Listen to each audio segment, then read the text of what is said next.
ሰላም ይህ የእውቀት አድማስ ኦንላይን ማስተማሪያ ክላስ ነው። በዚህ ኦንላይን ክላስ አማርኛ፣ እንግሊዘኛ፣ ሂሳብና ሌሎች ትምህርቶችን በተለያዩ አማራጮች ማለትም በኢሞ፣ በቴሌግራም፣ በዋትስአፕ፣ በጎግል ሚት እና በዙም ከጀማሪ እስከ ከፍተኛ ያሉ ተማሪዎችን እያስተማር እንገኛለን። ስለዚህ በየትኛውም ዓለም ሆናችሁ መማር የምትፈልጉ +251ን በማስቀደም 978 40 92 73 ስልካችን ነው።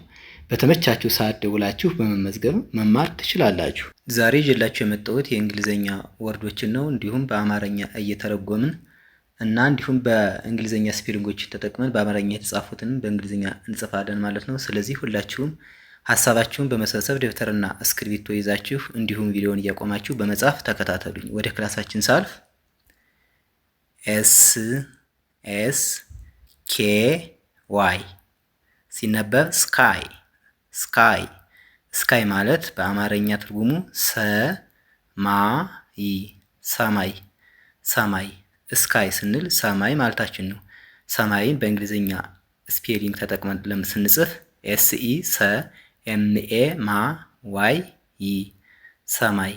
ሰማይ ይሆናል ማለት ነው። EARTH ሲነበብ አርዝ ማለት መሬት አርዝ ማለት መሬት ማለት ነው። መሬት ብለን ደግሞ በእንግሊዝኛ ሌተሮችን ተጠቅመን ስንጽፍ MERET መሬት ይሆናል ማለት ነው። SUN ሲነበብ ሰን ማለት ፀሐይ ሰን ማለት ፀሐይ ማለት ነው በአማርኛ ትርጉሙ። ፀሐይ ብለን ደግሞ ሌተሮችን ተጠቅመን ስንጽፍ TSE CHAY ፀሐይ እንላለን ማለት ነው። MOON ሲነበብ ሙን ማለት ደግሞ ጨረቃ ሙን ስንል በአማርኛ ጨረቃ ማለታችን ነው። ጨረቃ ብለን ደግሞ ስንጽፍ CHEREKA ጨረቃ ይሆናል ማለት ነው። WIND ሲነበብ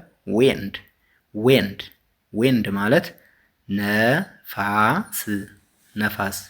ነፋስ ምን ይባላል ማለት በእንግሊዝኛ ዊንድ ነፋስ ደግሞ በቀጥታ እንግሊዘኛ ሌተሮችን ወይም ስፔሊንግ ተጠቅመን ስንጽፍ NEFAS ነፋስ ይሆናል ማለት ነው። CLOUD ሲነበብ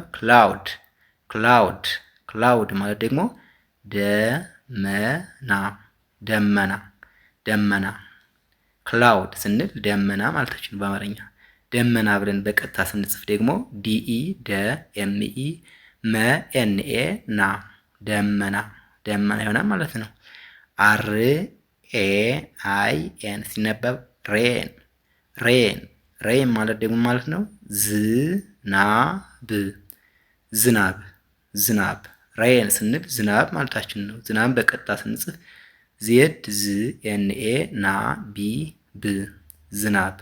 ዝናብ ይሆናል ማለት ነው።